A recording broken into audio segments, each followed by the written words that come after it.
Welcome to Soulfire Wisdom with Kate Olson. As an evolving spirit and change adventure navigator, it is Kate's mission to empower and guide you on your path and inspire your truest passions. She will encourage you to share your gifts, speak your truth, and ignite your inner wisdom and purpose. She hopes to do so with a little humor and grace, and her own soulfire passion.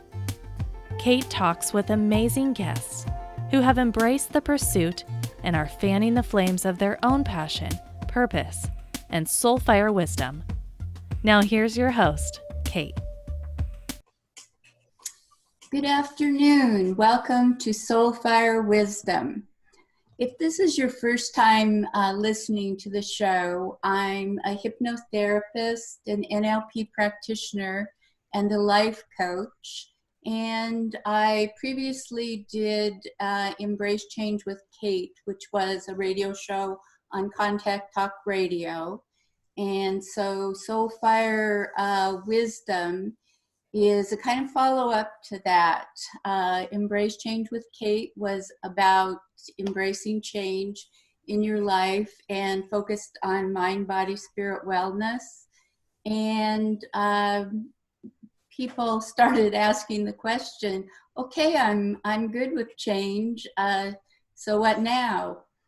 And to me, the next step in that process is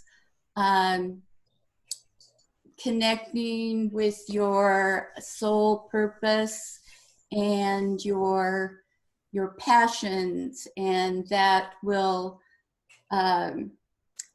one of the things that I've said along the way is path, purpose, and peace. So if you find your path and your purpose, that's going to lead you to your bliss, joy, peace, which, however you want to describe that. So that's what we're going to be talking about in the Soulfire Wisdom shows. This is actually the third show that we're having, and we have a kind of a treat today. We're going to be talking with Dr. Katherine T. Kelly, and she's kind of an expert in the soul area. She has published 2 books, and after her first book, they named her a pioneer in soul health. And her first book was Soul Health Aligning with Spirit for Radiant Living. And she's a licensed holistic health psychologist, consultant, author, and a speaker. And she's been on numerous national and international radio shows and podcasts. She's a former professor and director of behavioral science at the Wake Forest University School of Medicine, and has specialized in training mind-body medical institute of Harvard University. And now she owns her own holistic health center called the Soul Health Center, where she's a holistic psychotherapist, yes. And she's a certified soul realignment therapist as well. And we're going to talk to her in a minute. So today is Thankful, Thoughtful Thursday. And so I want to just take a minute and tell you what I'm thankful for today. And it's kind of stormy here in Seattle. It's been windy and rainy, and when the weather's like that, I always like to feel kind of warm and cozy. So I'm thankful for the little electric fireplace I have in my office. So that made me feel really comfortable this morning. So I'd I'd like to now introduce Dr. Kelly, and she can fill in some of the blanks, tell us a little bit more about herself, and then we'll see if we can ask her some questions and find out about the soul secrets that she has. Good morning. Great to be here. Great. Yeah, great to be here, Kate. Thank you again for having me on this show, and I know I was on your previous show, so thanks for asking me again. Great. Yeah, it was a little hard to find spots in her schedule. So yeah, I have a lot going on right now, and like you said, I just expanded my psychotherapy business into creating a holistic health center. And again, I call it the Soul Health Center. So I have other practitioners working here now, and we have the formal open house on Saturday. So just getting the details together for that has been fun, but a lot of work. So it's good to be able to find this little pocket of time to talk with you. Great. So the half an hour tends to go really quickly. So absolutely. I want to be sure to get in the main questions that I think people might be interested in as far as soul goes, because I think people have a lot of different concepts about, you know, really what you're talking about when you say soul. So just start out with that one. What is the soul? And, you know, do you see it in a religious sense or what?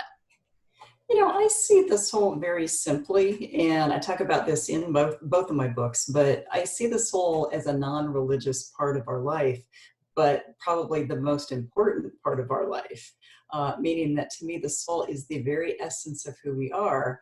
And if, you know, in my book, Aligning with Spirit for Radiant Living, I talk about soul health as that idea that if we are not aligning our lives to fit our particular soul, well, then we're going to feel off base. And so, you know, that whole soul health perspective is about learning from an individualized perspective how to feed and honor that essence of who we are so that we can have that radiant living. And so, you know, your radio show Soul Fire, it makes complete sense to me because I talk a lot about the inspiration that comes from getting in contact with our soul. And, you know, this is just sort of my own commentary, but I think that is the biggest problem in our world right now, is that modernized societies have become so disconnected from their souls that basically that's why all of this discord is happening.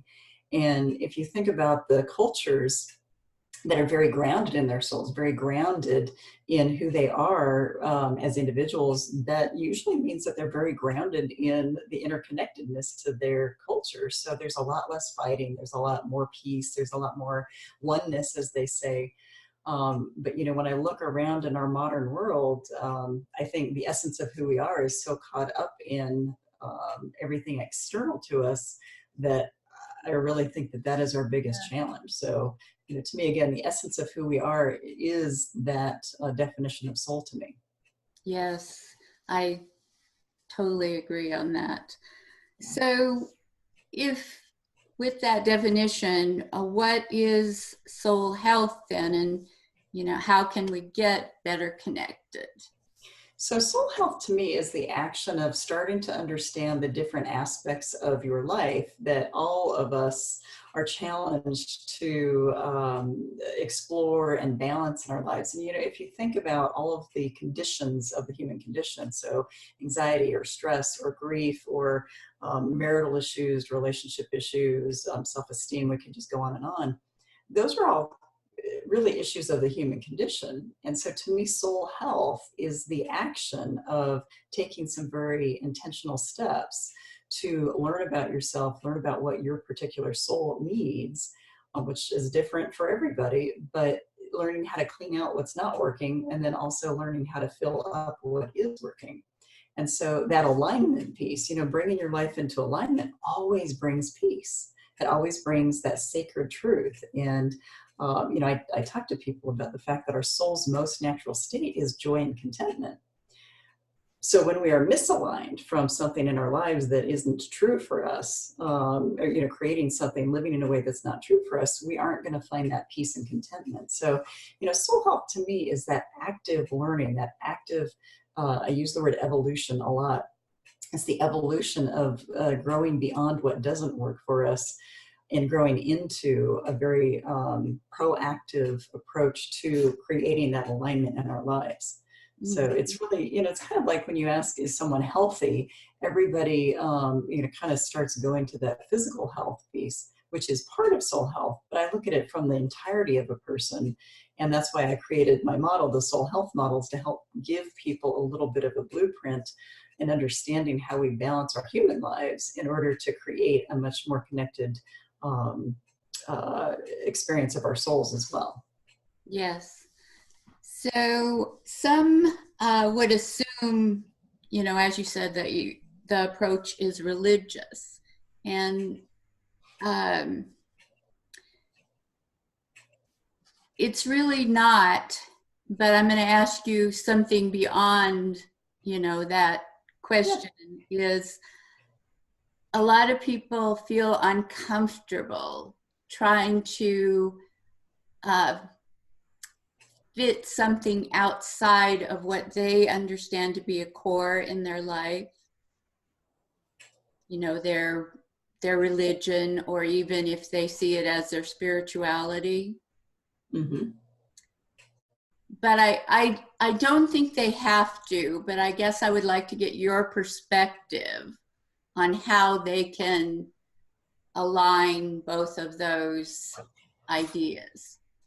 You know, and I think I think your question is exactly at the core of, I think, what all of us struggle with is, you know, what we are taught from the outside in is not always a good match or a good alignment to what we believe as individuals. And so that's why I say the soul is not a religious thing, because, you know, if there are 7.5 billion souls on this planet, which is the estimation of how many humans are on this planet, then we can't fit those 7.5 billion people into some sort of box and think they're all going to feel good and feel aligned. And so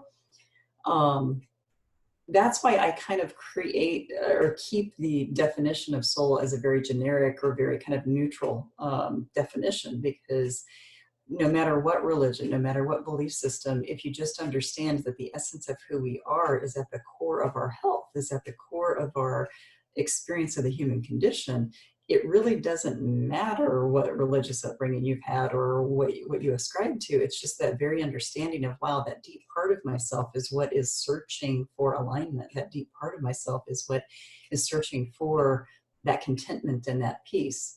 And in some ways, when people understand that, it's actually helps you connect with every other soul on the planet, regardless of belief system, regardless of political party, regardless of color, regardless of gender or sexual preference, whatever it is, because it's understanding that each and every one of us is in this human condition, trying to get through it and trying to manage it or negotiate it. So it's really not, to me, the soul, helping people define the soul has nothing to do with creating separation. It's all about connecting us. Mm-hmm. So it's not enough to help people heal. Instead, you want them to evolve. Yes. And so what do you mean when you say that?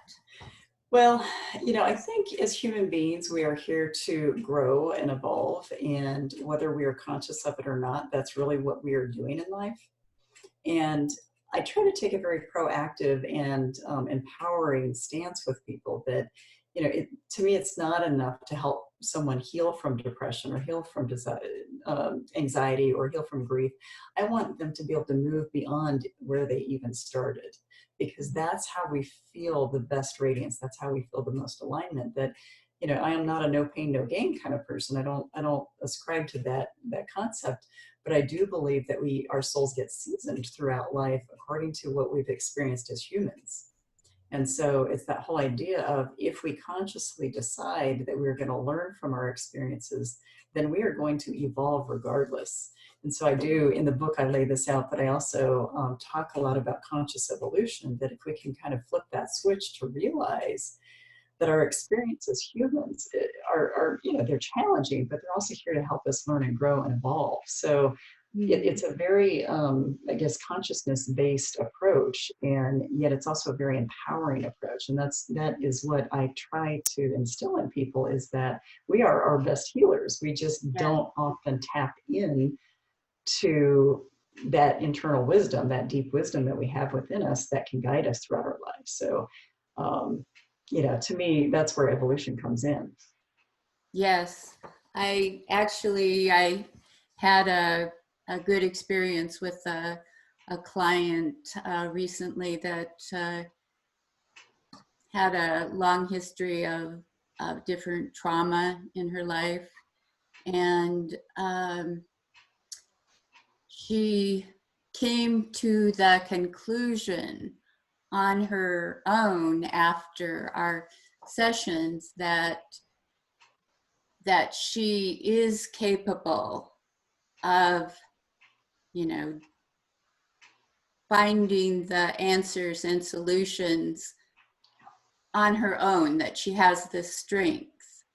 Yes. And that's what I like to see, you know, in someone, that they become aware that they don't need me or someone else to, that they have it within themselves. So. Well, and that's the ultimate gift you as a practitioner can give to them, is helping them get in contact with that soul part of them themselves, so that they can continue on in their own evolution regardless of any future contact. And but that is, I think that's where the power of the soul comes in, is we have so much wisdom within us. And yet we were taught from a very young age, most of us are taught from a very young age, to only listen to what's coming from the outside in.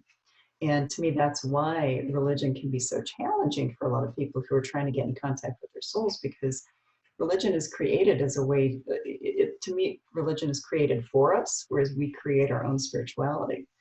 And so in empowering your own soul and getting in contact with that, you know, that information, that wisdom often transcends what we are told to do from the outside in. So it is an empowering process to participate in what I call soul-based living.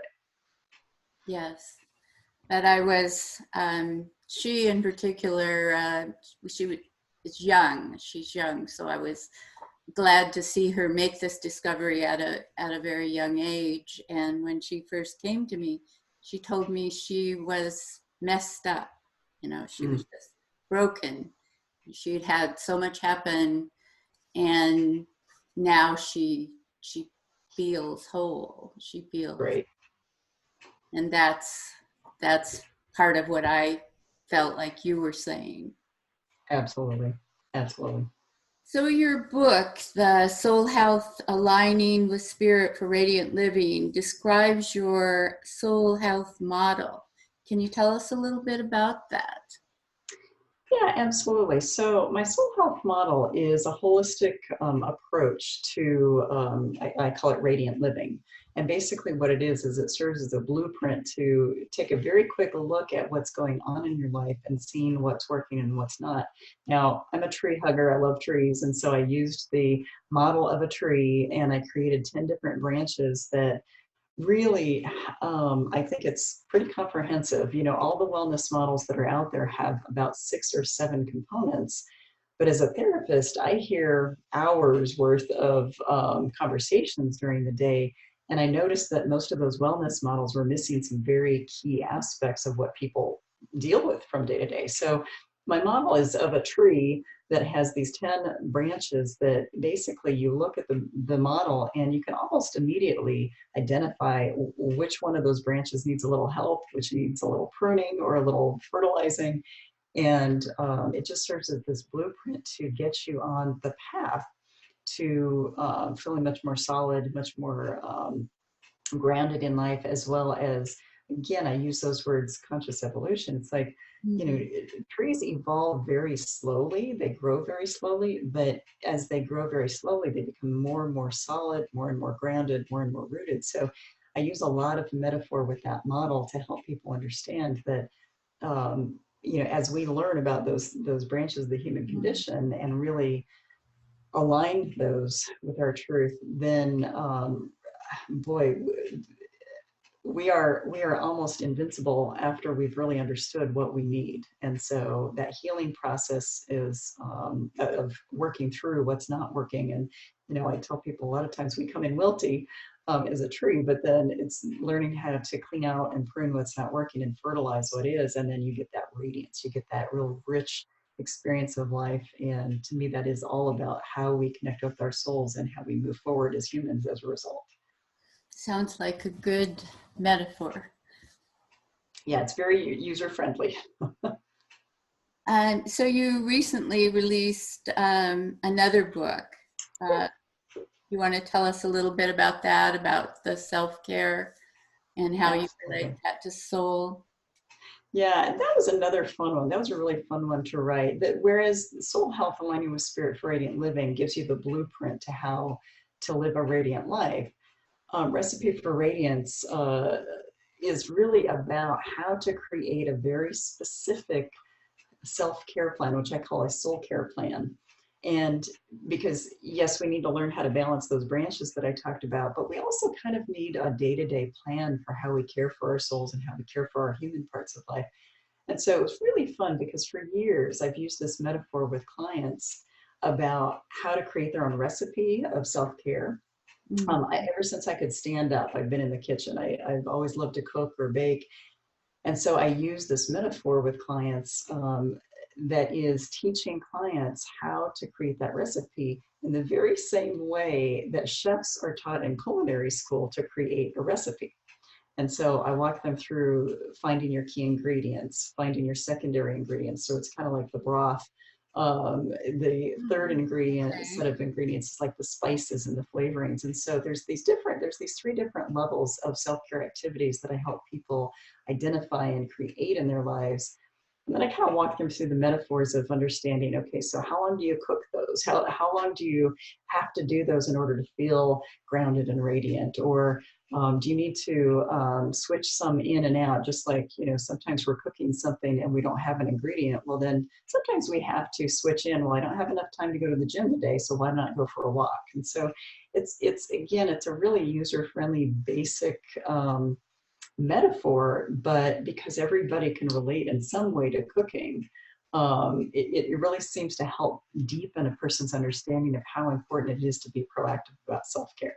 And I also go through the whole idea in the book about it being much more deep than just self-care. It's about soul care. So it was a fun book to write, and I use it in a lot of presentations and webinars and things like that. Okay.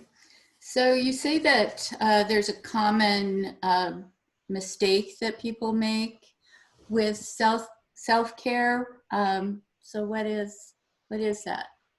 Well, frankly, I think the number one is, there's two, but the number one is that they think it has to be difficult. And, most people, when you say, what are you doing for self-care? People say, oh, I don't have time, or I don't have the energy, I don't deserve it, or, I don't even know what I need. And I think the biggest mistake is thinking that it's hard.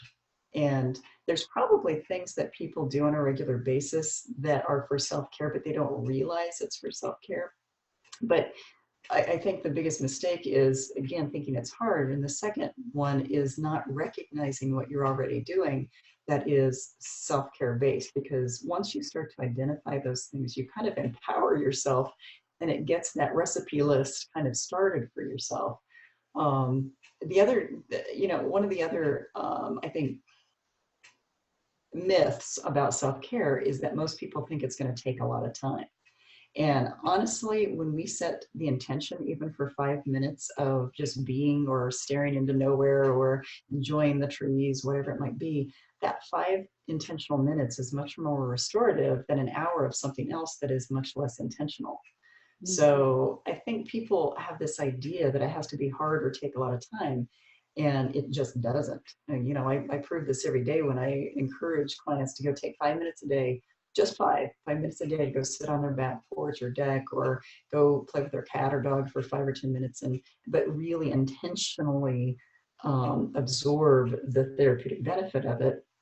And once people start realizing, wow, this really isn't that hard and it doesn't take that long, they're more likely to expand those ingredients of the recipe and come up with other items that they can add to their list. So we make self-care much harder than it has to be.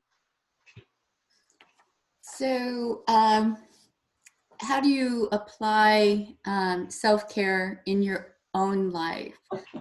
Just one second. I just want to say, because we've been talking about it, but we didn't say the name of her book is Recipe for Radiance: Mastering the Art and Soul of Self-Care. So Right. how do you apply that in your own life? You know, my motto is that I work hard and I play hard.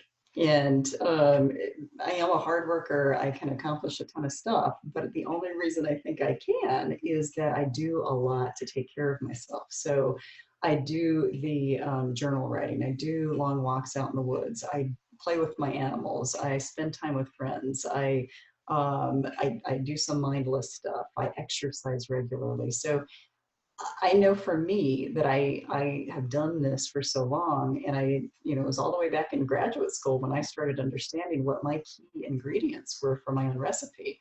And so I actively participate in my own self-care. But I also, I'm human, and like everybody else, when I get busy or I get stressed or a big event happens, you can get derailed from that. Mm-hmm. And I think my thing is I always think about how good I feel after I have participated in those activities, rather than how hard it's going to be for me to get myself to do them. And so that's one of the biggest tips that I try to teach people, is to make sure that people understand that they have to look at the benefit much more than the effort it takes to go do those things. And then you don't even hesitate. You don't even hesitate for making sure that you participate in self-care in your life. And again, I call it soul care because, when I am in those spaces, I really intentionally connect in with myself to make sure that those activities are feeding my soul. So it's, and I'm kind of I call it a soul snub. A lot of times if there's something that isn't really going to feed who I am or benefit me from a self-care perspective, I'm just not going to participate. So, you have to be very aware of what you need and what you don't need. And I can verify that, because I think I first connected with Dr. Kelly on LinkedIn, but then on Facebook and Instagram, and I've seen her posts for quite a while now, and I've seen her say things like, I need some time out in the woods with nature, or I need to spend some time with my dogs. Yep. And so she does intentionally structure her life that way. And Kate, the other thing, every Sunday I make an intention to post something on Facebook about what I call Soul Care Sunday. And that, I intentionally make sure that I do something every day for myself anyway. But Soul Care Sunday for me is, okay, what are the ways that I can take care of myself and restore myself so that when I start my week on Monday, I'm feeling good? And so I post some sort of, a Facebook post, and then it gets shared on other social media as well. And that could be anywhere from taking a very long walk in the woods to doing some yard work, that, planting some trees or bushes that I really enjoy. Or for me, I love cooking. So if I cook a new recipe, if I hang out with friends. So there's the intention behind my Sundays to make sure that I'm doing something that is for soul care. And then I try to inspire others by always on a Sunday, sometime during the day, posting about that to help people get into the habit of thinking about it that way too. Yes. So what might listeners do to get started living a more soul-based life? How does somebody start? The first thing I would say, and a lot of people resist this, but the very first thing I would say is talk to yourself and ask that gut reaction. What does my gut tell me I need right now? Or what does my gut tell me I need today in order to take care of myself or to live a more radiant life? And the reason that people resist that is that a lot of times people have a very hard time hearing what their soul has to say, because it's maybe they know that they need to leave a job. Maybe they know they need to leave a relationship. Maybe they know that they're not really taking very good care of themselves. And so by hearing your soul, a lot of times it's kind of a wake-up call.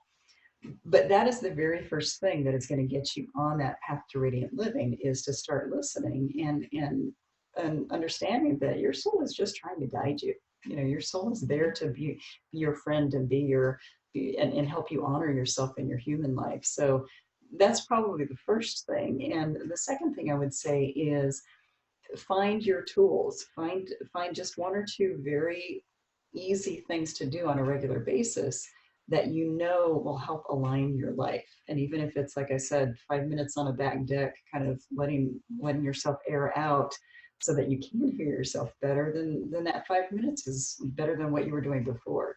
So, but the number one thing is to start understanding that your soul is the most important part of your life. Yes, definitely. What you said about sometimes it being hard to hear what your soul has to say. I recently noticed the post by another practitioner who, it was one of those Facebook Live things, and she was saying, I have a confession to make.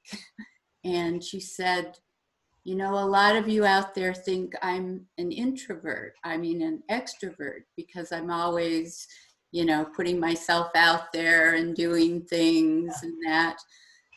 But really, I'm an introvert and I need to go away and recharge. And it was interesting, just the tone of, I could tell it was hard for her to, say that and admit that, but that is really how who she was. So.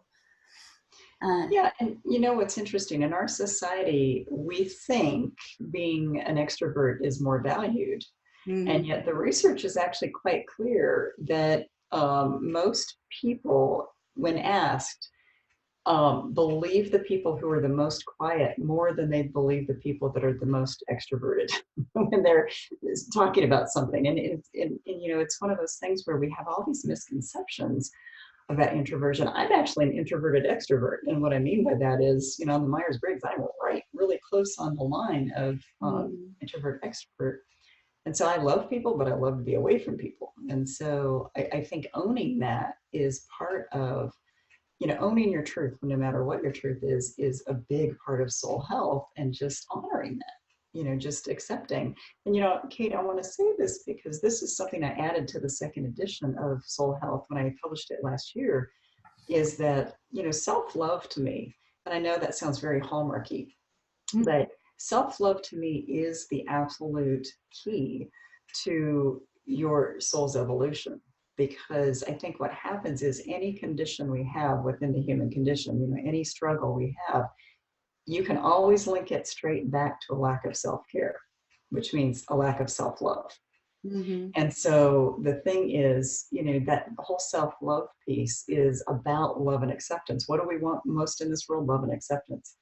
But it's that whole idea of, if we are not honoring and loving and accepting our souls for who they are, well, then we're kind of our biggest offenders. Yes. So, it's I call that soul wounding. We wound our own souls a lot of time when we aren't living our truth. So it's actually beautiful in many ways to see what's happening in the world for those who are stepping out and speaking up and asserting themselves more to align their truths, because to me that means that there's this evolutionary movement to be more in your truth. And so, women in particular are really starting to speak up and not allow oppression and hurtful things to be happening to them. So, and I could go off on that tangent for a long time, but I just think that it's a huge, yes, it's a huge part of our evolution right now. I think one of the biggest pursuits or quests of people in life is to feel understood, to feel like other people know them and understand them. Yeah. And that has to start with you. You have to really know you and understand you before other people are going to. So Now, the topic of my newsletter this month was, are you being seen for the soul that you are? And, because, and I tried to explain what happens when you don't live as the soul you are, and also when you don't feel like others can see and embrace you for the soul that you are, because it's very damaging, which misaligns us from our soul health. So, I'm right there with you, Kate, about that whole concept. Okay, well, this has been way too short a time to talk about your 2 books. So I hope that people will get those and find out more. Can you tell us both where they can get the books and how they can contact you? Absolutely. So I do work all over the world just from my own office, which is great because I can do soul coaching, I do soul realignment sessions, I do a lot of different things. But if you want more information, go to my website at www.drkatherineTkelly.com. You do need the T in there. So www.drkatherineTkelly.com. You can also type in soul health model and my model will come up. There is no other soul health model in the world. And so that'll get to me as well. And if you want to contact me, there's a contact form right on the very first page of my website. If you'd like to be on my newsletter list, I'm also going to be launching a soul health care practitioner training certification next year. I've got lots of webinars that are in the works. I've got lots of other things. So you don't have to be right in this area in order to get a taste of soul health. We can reach out across the miles and the oceans and everything else to connect. So I hope to see people soon. You can also go on my main website and connect with all my social media as well. Okay. And if you forget any of that, you can go to the radio website, which is Soulfire Radio. Click on guests and go to Dr. Kelly's picture, and there the ways to connect with her links are under her picture. Great. So thank you. Thank you for listening to Soulfire Wisdom with Kate Olson. We hope you enjoyed the show. If we made you laugh, brightened your day, or sparked a new thought, we have succeeded in our mission. Join us next time when we'll share more secrets and truths and all the magic of transformation that is the journey to Soulfire Wisdom. Always remember, be fierce in the pursuit of what sets your soul on fire.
Thank you for listening to Soul Fire Wisdom with Kate Olson.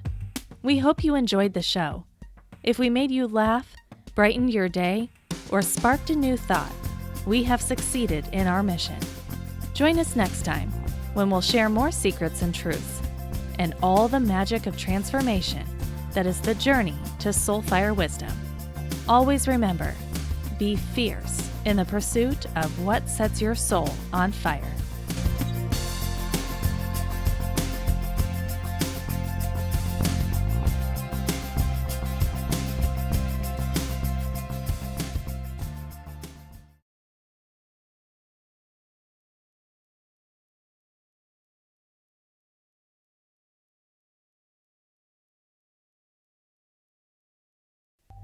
Thank you for listening to Soul Fire Wisdom with Kate Olson. We hope you enjoyed the show. If we made you laugh, brightened your day, or sparked a new thought, we have succeeded in our mission. Join us next time when we'll share more secrets and truths and all the magic of transformation that is the journey to Soul Fire Wisdom. Always remember, be fierce in the pursuit of what sets your soul on fire.